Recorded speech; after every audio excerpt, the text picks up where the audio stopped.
नमस्कार, जय हिंद, वंदे मातरम। दोस्तों की सीढ़ियां उन्हें मुबारक जिन्हें छत तक जाना है, आपकी मंजिल तो वर्दी वर्दी चढ़ाना है। दोस्तों आज हम लोग फिर से उत्तर प्रदेश पुलिस के लिए टॉप 50 जीके प्रश्नों को देखने वाले हैं। तो चलिए दोस्तों वीडियो को शुरू करते हैं। अगर अभी तक आप लोगों ने हमारे इस चैनल को सब्सक्राइब नहीं किया है दोस्तों तो कर लीजिए, क्योंकि ये हर प्रश्न आपके सिलेक्शन के लिए जिम्मेदार होगा। तो चलिए दोस्तों वीडियो को शुरू करते हैं। देखते हमारे कितने विद्यार्थी इन 50 प्रश्नों में से 30 का जवाब दे पाते हैं। अगर आपने 30 का जवाब दे दिया तो समझ जाइएगा मेरे प्यारे विद्यार्थी कि आपकी तैयारी बेहतरीन चल रही है। तो चलिए आपका पहला प्रश्न है कि भारत की महान साहित्यिक कृतियां मेघदूत और अभिज्ञान शाकुंतलम की रचना किसने की थी? तो दोस्तों याद रखिएगा, इसका जो राइट आंसर हो जाएगा ऑप्शन नंबर बी वाला, जो कालिदास थे इन्होंने ही की थी। किसने भैया? कालिदास जी ने की थी। आशा करता हूं ये पहला नंबर का प्रश्न समझ में होगा। चलिए हम लोग चलते हैं अपने दूसरे नंबर के प्रश्न की ओर। जल्दी जल्दी इसका भी आंसर बताने की कोशिश करिए। आपका दूसरा नंबर का प्रश्न आपकी स्क्रीन के सामने है, बताने की कोशिश करिए दोस्तों। आपका दूसरा नंबर का प्रश्न कह रहा है कि आपका दूसरा नंबर का प्रश्न दोस्तों कह रहा है कि साहित्य कृति रत्नावली किसकी कृति है? तो रत्नावली की बात करूं दोस्तों, ये जो रत्नावली है ये हर्षवर्धन जी की रचना है। हर्षवर्धन जी की रचना है। ऑप्शन नंबर ए वाला सही हो जाएगा। और चाणक्य जी की बात करूं तो चाणक्य ने किसकी रचना की थी? तो चाणक्य जी ने किसकी की थी दोस्तों? अर्थशास्त्र का। अर्थशास्त्र की बात करें तो चाणक्य जी ने की थी। आशा करता हूं ये दूसरा नंबर का प्रश्न समझ में आया होगा। तो दोस्तों अभी तक आप लोगों ने टेलीग्राम हमारा नहीं ज्वाइन किया है तो कर लीजिए। ये पीडीएफ आपको वीडियो का जस्ट अपलोड होने के 2 मिनटों के बाद आपको मिल जाएगा, वहां पर देखने को मिलेगा। तो टेलीग्राम का लिंक डिस्क्रिप्शन बॉक्स में दिया हूँ, देर किस बात की, जुड़ जाए जल्दी से, ठीक है। वहां पर हम आपको करंट अफेयर का पीडीएफ भेजे हैं, आपको रस छंद अलंकार हिंदी का सारे पीडीएफ आपको वहां पर प्रोवाइड कर दिया गया है। 3 नंबर का प्रश्न आपकी स्क्रीन के सामने आता हुआ। अभी हम कुछ देर के बाद फिर से इतिहास की क्लास स्टार्ट करेंगे। 9वीं शताब्दी में स्थापित प्रसिद्ध विक्रमशिला विश्वविद्यालय की स्थापना किसने कराई थी? तो दोस्तों मेरे भाई याद रखिएगा, ये जो 3 नंबर का प्रश्न है बहुत ही महत्वपूर्ण है। तो याद रखिएगा, इसकी स्थापना धर्मपाल जी ने कराई थी। ये कहाँ पर है अगर बात करें तो ये कहाँ पर है दोस्तों? याद रखिएगा, ये बिहार में स्थित है। ये बिहार में स्थित है। आशा करता हूँ ये 3 नंबर का प्रश्न समझ में आया होगा। हम लोग चलते हैं अपने 4 नंबर के प्रश्न की ओर। जल्दी जल्दी इसका आंसर बताने की कोशिश करिए। कह रहा है कि पाल वंश का पहला राजा कौन था? तो पाल वंश का पहला राजा कौन था? तो पाल वंश का याद रखिएगा जो पहला राजा था ये कौन था? गोपाल था। पहला वो राजा गोपाल था पाल वंश का। इसका मतलब करेक्ट आंसर कौन सा हो जाएगा? Correct answer option number A वाला हो जाएगा। उम्मीद करता हूं ये 4 नंबर का प्रश्न बिल्कुल बेहतरीन ढंग से समझ में होगा। हम लोग चलते हैं 5 नंबर के प्रश्न की ओर। जितने प्रश्न हैं सारे इंपॉर्टेंट है, सारे रामबाण है आप लोगों के लिए। 5 नंबर का प्रश्न कह रहा है दोस्तों कि हल्दी घाटी का युद्ध कब लड़ा गया था? तो हल्दी घाटी का युद्ध जो लड़ा गया था दोस्तों, ये हल्दी घाटी का युद्ध महाराणा प्रताप के बीच और किन के बीच और लड़ा गया था? अकबर के बीच लड़ा गया था, ठीक है। जिसमें कहा नहीं गया था हल्दी घाटी के युद्ध में राणा प्रताप के विषय में एक दोस्तों क्या कहते हैं कविता भी बनी है कि रणबीच चौकड़ी भर भर कर चेतक बन गया निराला था, राणा प्रताप के घोड़े से पड़ गया हवा का पाला था, गिरता न कभी चेतक तन पर राणा प्रताप का कोड़ा था, वह दौड़ रहा हरी मस्तक के आसमान पर घोड़ा था। दोस्तों राणा प्रताप और अकबर के बीच पानीपत का हल्दी घाटी का युद्ध होता है। 1576 ईस्वी में होता है और इसमें अकबर जीत जाते हैं। अकबर जीत जाते हैं दोस्तों, अकबर इसमें जीत जाते हैं 1576 ईस्वी में। पर लाला झटका दिए थे महाराणा प्रताप जी। उसके बाद ये जंगल में जाते हैं दोस्तों, जंगल में वहीं पर घास फूस खाकर अपना जीवन यापन करते हैं। आशा करता हूं ये 5 नंबर का प्रश्न समझ में होगा। हम लोग चलते हैं अपने 6वें नंबर के प्रश्न की ओर। बस कुछ देर के बाद आपका इतिहास की क्लास लगने वाली है, जिसमें हम लोग मध्यकालीन भारत की पूरी चर्चाएं करेंगे। नवीन सर के द्वारा बेहतरीन नोट्स को हम लोग वहां पर देखेंगे और आपको सभी को वहां पर प्रोवाइड किया जाएगा टेलीग्राम पर। अभी तक आप लोगों ने ज्वाइन नहीं किया, फिर से कर रहा हूँ, कर लीजिए ताकि आपको बेनिफिट मिलता रहे, होता रहे। आपका 6वां नंबर का प्रश्न आपकी स्क्रीन के जस्ट सामने कह रहा है कि इनमें से कौन सम्राट अकबर के शासनकाल में राजस्व मंत्री थे? तो दोस्तों याद रखिएगा, जो सम्राट अकबर के शासनकाल में राजस्व मंत्री थे वो कौन थे? वो थे टोडरमल। टोडरमल थे। ऑप्शन नंबर सी वाला सही हो जाएगा। हम लोग चलते हैं अपने 7 नंबर के प्रश्न की ओर। 7 नंबर का प्रश्न आपकी स्क्रीन के जस्ट सामने, जल्दी से इसका आंसर बताने की कोशिश करिए। कह रहा है कि अहमदनगर की किस रानी ने सम्राट अकबर के खिलाफ लड़ाई लड़ी थी? तो दोस्तों याद रखिएगा, ये किसके बीच लड़ाई, क्या कहते हैं, अहमदनगर की किस रानी ने सम्राट अकबर के खिलाफ लड़ाई लड़ी थी? तो अकबर के बीच कौन लड़ी थी? चांद बीबी लड़ी थी। कौन भैया? चांद बीबी। इसका मतलब right answer option number A के साथ जाएगा। हम लोग चलते हैं अपने अगले प्रश्न की ओर। आपका 8 नंबर का प्रश्न आपकी स्क्रीन के सामने है, जल्दी से इसका आंसर बताने की कोशिश करिए। आपका 8 नंबर का प्रश्न आपकी स्क्रीन के सामने है, जल्दी से आंसर बताने की कोशिश करिए। कह रहा है कि इनमें से किसे खान ए खाना की उपाधि से सम्मानित किया गया? तो दोस्तों आप सभी को बताना चाहूंगा, खान ए खाना से किसको सम्मानित किया गया? तो बैरम खां को किया गया। किसको भैया? बैरम खां। ऑप्शन नंबर सी वाला सही हो जाएगा। हम लोग चलते हैं अपने 9 नंबर के प्रश्न की ओर। 9 नंबर का प्रश्न आपकी जस्ट स्क्रीन के सामने कह रहा है कि शेरशाह सूरी का मकबरा में स्थित है। तो शेरशाह सूरी का जो मकबरा में स्थित है, क्या कहाँ पर है भैया? तो जो शेरशाह सूरी का जो मकबरा है ये सासाराम में स्थित है। सासाराम में स्थित है। ऑप्शन नंबर सी वाला सही हो जाएगा। आशा करता हूँ 9 नंबर का प्रश्न भी समझ में आया होगा। 10 नंबर का प्रश्न आपकी स्क्रीन के सामने है। कह रहा है कि ग्रैंड ट्रंक रोड का पुनर्निर्माण कराया था। अगर पूछा जाए कि ग्रैंड ट्रंक रोड को किसने बनवाया था, ये निर्माण किसने करवाया था, तो मेरे दोस्तों याद रखिएगा, इसका जो निर्माण करवाया था वो शेरशाह सूरी ने करवाया था। परंतु पूछ रहा है पुनर्निर्माण किसने करवाया था, तो मेरे भाई याद रखिएगा पुनर्निर्माण जो था इसको किसने कहा था? लॉर्ड डलहौजी ने करवाया था। ऑप्शन नंबर किसके साथ जाएगा? ऑप्शन नंबर ए के साथ जाएगा राइट आंसर। उम्मीद करता हूँ बातें समझ में आ रही होंगी। हम लोग चलते हैं 11 नंबर के प्रश्न की ओर। 11 नंबर का बहुत अच्छे, बहुत जबरदस्त आप लोगों का आंसर आ रहा है। 11 नंबर का प्रश्न कह रहा है कि धर्म सभा का स्थापना निम्नलिखित में से कौन था? धर्म सभा का संस्थापक निम्नलिखित में से कौन था? तो दोस्तों याद रखिएगा, जो धर्म सभा का संस्थापक था ये कौन था? तो याद रखिएगा दोस्तों, ये थे राधाकांत देव। ऑप्शन नंबर डी वाला सही हो जाएगा। हम लोग चलते हैं अपने 12 नंबर के प्रश्न की ओर। उम्मीद करता हूँ अभी तक हर प्रश्न, हर चीजें हम लोग आपको आसानी ढंग से समझा पा रहे हैं। अगर कहीं भी आपको डाउट लगता है तो कमेंट सेक्शन में कमेंट कर दीजिएगा। और हर प्रश्न दोस्तों आपके परीक्षाओं के लिए रामबाण है, यकीन मानिए। ब्रह्मा समाज के प्रथम प्रधानाचार्य कौन थे? तो दोस्तों याद रखिएगा, इसका जो राइट आंसर हो जाएगा राजा राम मोहन राय जी थे। ब्रह्म समाज के प्रथम प्रधानाचार्य कौन थे? तो याद रखिएगा राजा Ram Mohan Roy. Option number B वाला सही हो जाएगा। हम लोग चलते हैं अपने 13 नंबर के प्रश्न की ओर। 13 नंबर का प्रश्न है कि में राजा राम मोहन राय ने कलकत्ता में ब्रह्म समाज की स्थापना की थी, कब की थी? ब्रह्म समाज की स्थापना किसने? राजा राम मोहन राय जी ने किया था। और कब किया था दोस्तों? तो कब किया था याद रखिएगा 1828 ईस्वी में किया था। 1828 में right answer option number C वाला हो जाएगा हमारा। 14 नंबर का प्रश्न आपकी स्क्रीन के सामने है। 14 नंबर का प्रश्न कह रहा है कि राजा राम मोहन राय के संबंध में इनमें से कौन सा कथन सही नहीं है? उन्होंने एक गिफ्ट मोथो टू मोनोथिस्ट नामक पुस्तक लिखी थी, जो कि बिल्कुल सही बात है कि जो राजा राम मोहन राय जी जो थे वो क्या किए थे भैया? उन्होंने टू मोनोथिस्ट नामक पुस्तक लिखी थी, बिल्कुल सही बात है। दूसरा है कि उन्होंने आर्य समाज की स्थापना की थी, कौन सा सही नहीं है? दोस्तों पूछ रहे कह रहा है कि उन्होंने आर्य समाज की स्थापना की थी। तो दोस्तों इसमें कौन सा कथन सही नहीं? आर्य समाज की स्थापना इन्होंने नहीं की थी, इन्होंने ब्रह्म समाज की स्थापना की थी, जो कि ये बिल्कुल गलत बात है। इसका मतलब right answer option number B वाला हो जाएगा।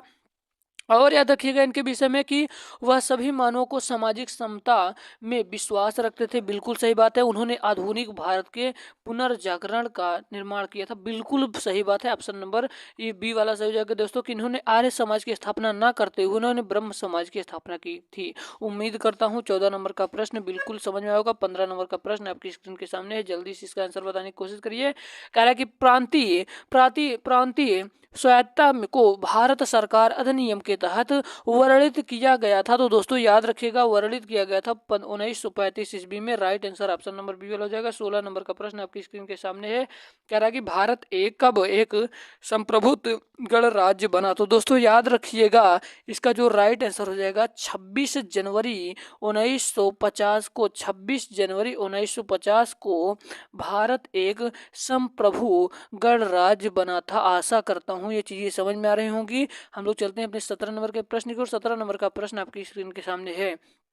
कह रहा है कि ब्रिटिश सरकार भारत को कब स्वतंत्रता देने के लिए सहमत हुई थी। तो दोस्तों याद रखिएगा, ब्रिटिश सरकार ने भारत को कब स्वतंत्रता देने के लिए सहमत हुई थी। तो याद रखिएगा 1946 ईस्वी में। ऑप्शन नंबर सी वाला सही हो जाएगा। हम लोग चलते हैं अपने 18 नंबर के प्रश्न की ओर। 18 नंबर का प्रश्न आपकी स्क्रीन के सामने है। कह रहा है कि 15 अगस्त 1947 में भारत को मिली आजादी के वक्त समय क्या था। तो दोस्तों याद रखिएगा समय क्या था, सुबह था कि मध्य शाम की, आधी रात की, दोपहर। तो दोस्तों याद रखिएगा आधी रात थी। क्या था भैया, आधी रात थी, आधी रात थी। हम लोग चलते हैं अपने 19 नंबर के प्रश्न की ओर। 19 नंबर का प्रश्न आपकी स्क्रीन के सामने है। कह रहा है कि भारतीय संविधान, 19 नंबर का प्रश्न आपकी स्क्रीन के सामने है। कह रहा है कि भारतीय संविधान के किस अनुच्छेद के तहत राष्ट्रीय ध्वज फहराने का अधिकार है। तो दोस्तों याद रखिएगा जो राष्ट्रीय ध्वज होता है इसको फहराने का अधिकार किसको है, 19 के कम है। इसी में दोस्तों बोलने की स्वतंत्रता, झंडा फहराने की स्वतंत्रता, आरटीआई तथा प्रेस भी पूछ लेता है सर भैया कि आरटीआई तथा प्रेस की स्वतंत्रता किस अनुच्छेद में है। तो 19 के ए में है, 19 के 1 में है। आरटीआई तथा प्रेस की स्वतंत्रता, झंडा फहराने की स्वतंत्रता, बोलने की स्वतंत्रता और दूसरे में सभा करने की स्वतंत्रता, उसके बाद संगठन बनाने की स्वतंत्रता, चारों ओर घूमने की स्वतंत्रता।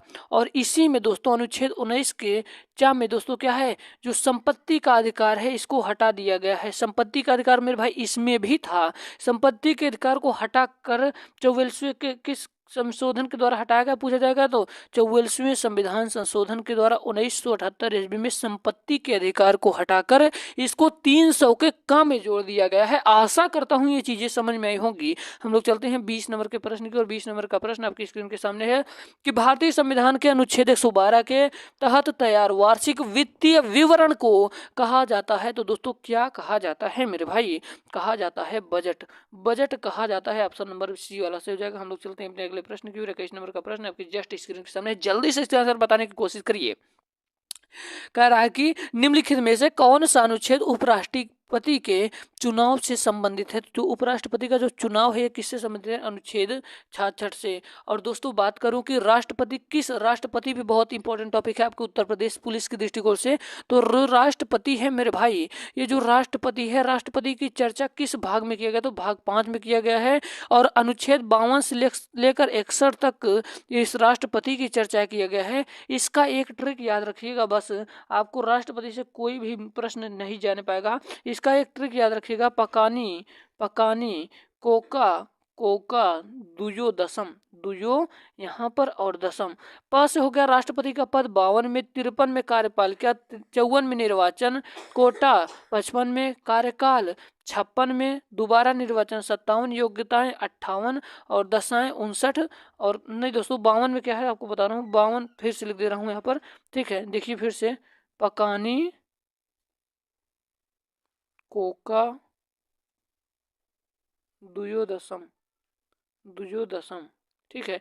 प से हो गया राष्ट्रपति का पद अनुच्छेद 52 में है, कार्यपालिका अनुच्छेद 53 में है, निर्वाचन 54 में है, कोटा कोटा 55 में है, कार्यकाल कार्यकाल कितने में है, 55 कार्यकाल है 55 में, 52 53 54 55 में कार्यकाल है।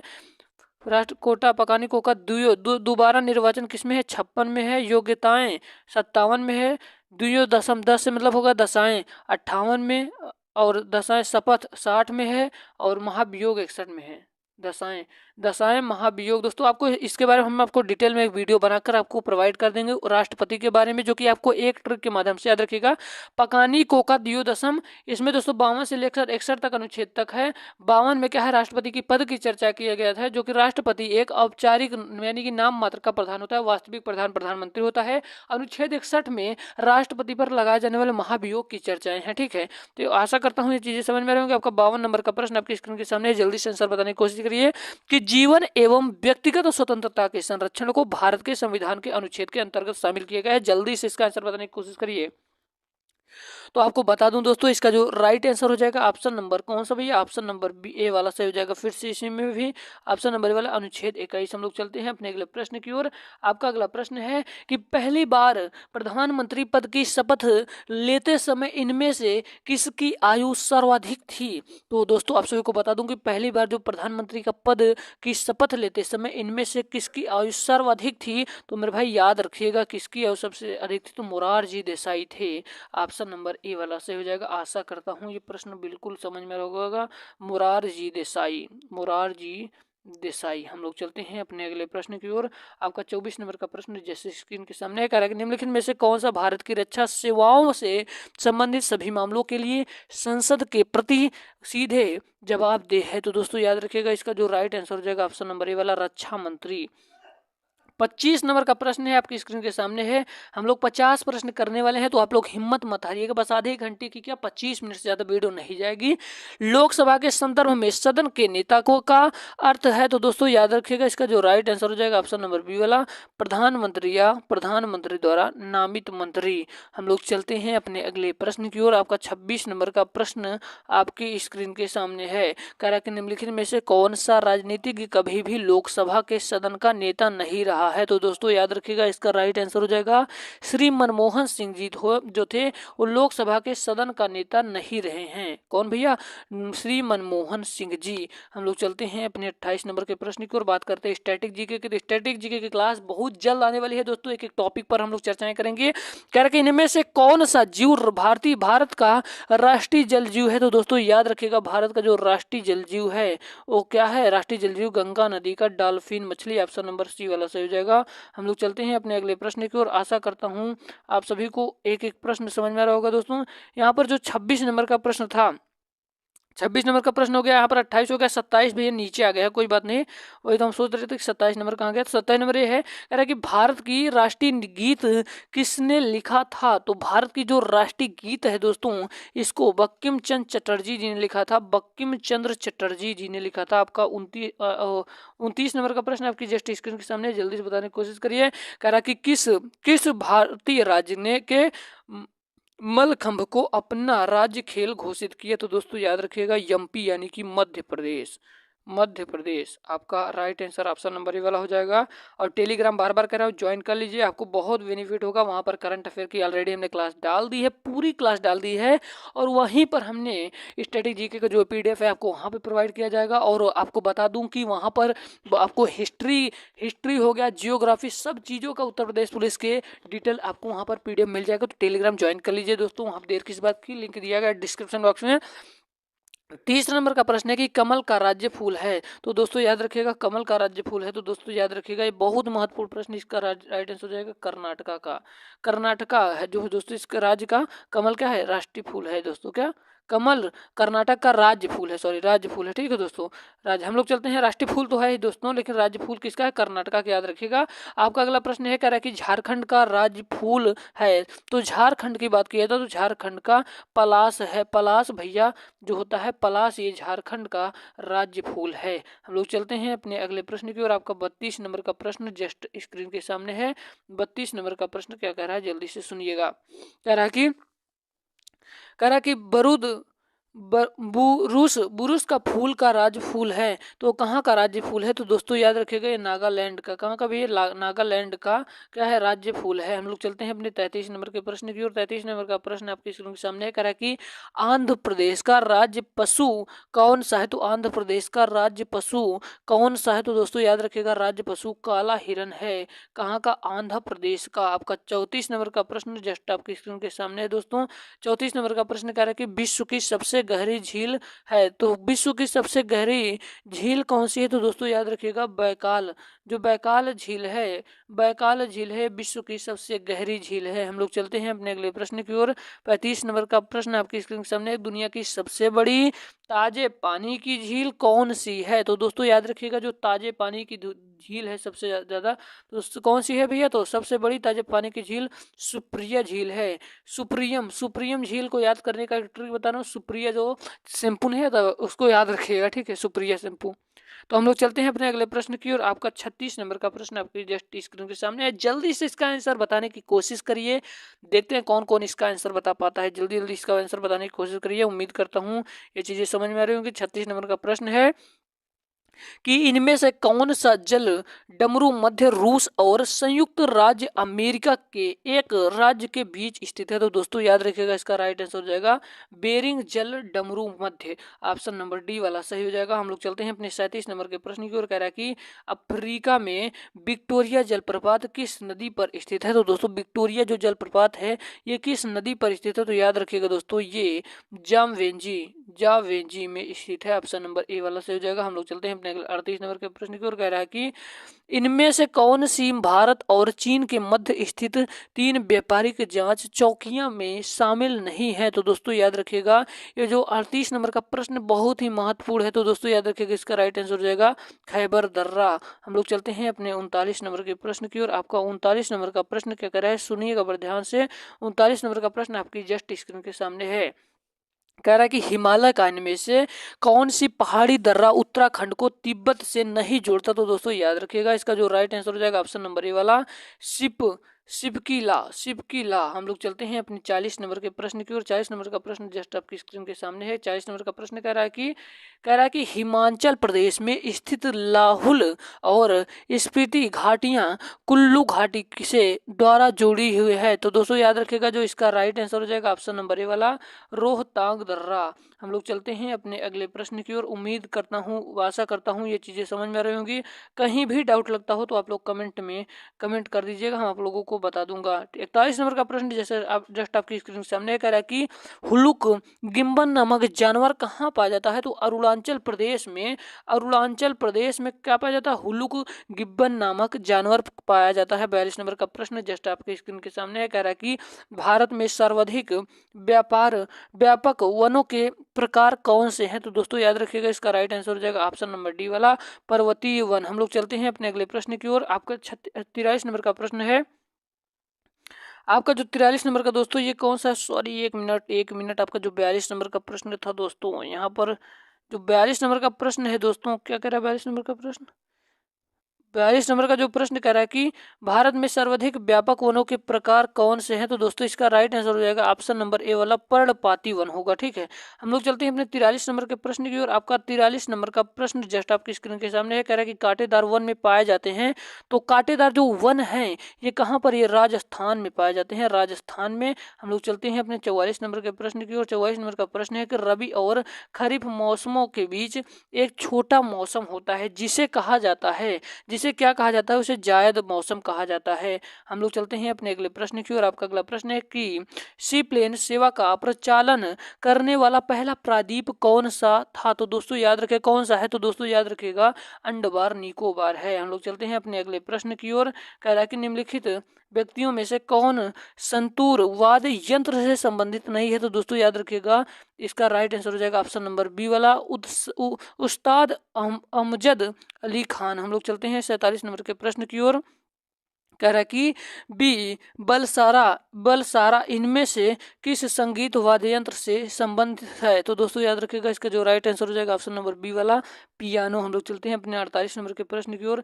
48 नंबर का प्रश्न आपकी स्क्रीन के सामने है। कह रहा है कि निम्नलिखित में से कौन सा कर्नाटक संगीत का एक राग है। तो दोस्तों याद रखिएगा, 48 नंबर का प्रश्न जो कह रहा है कि इसका राइट आंसर हो जाएगा सिंधु भैरवी। हम लोग उम्मीद करता हूँ ये चीजें समझ में आ रही होंगी। आशा करता हूँ अगर आपको कहीं भी डाउट लगा हो इन प्रश्नों में तो आप लोग कमेंट कर सकते हैं। और आप सभी को बताना चाहूंगा कि दोस्तों, आप सभी को एक चीज बताना चाहूंगा कि जो 49 नंबर का प्रश्न है जस्ट स्क्रीन स्क्रॉल हो नहीं रहा है, आपको टेलीग्राम पर लिंक मिल जाएगा। बट आपको बता देता हूँ कि निम्नलिखित में से कौन सा अनुच्छेद उपराष्ट्रपति के चुनाव से संबंधित है।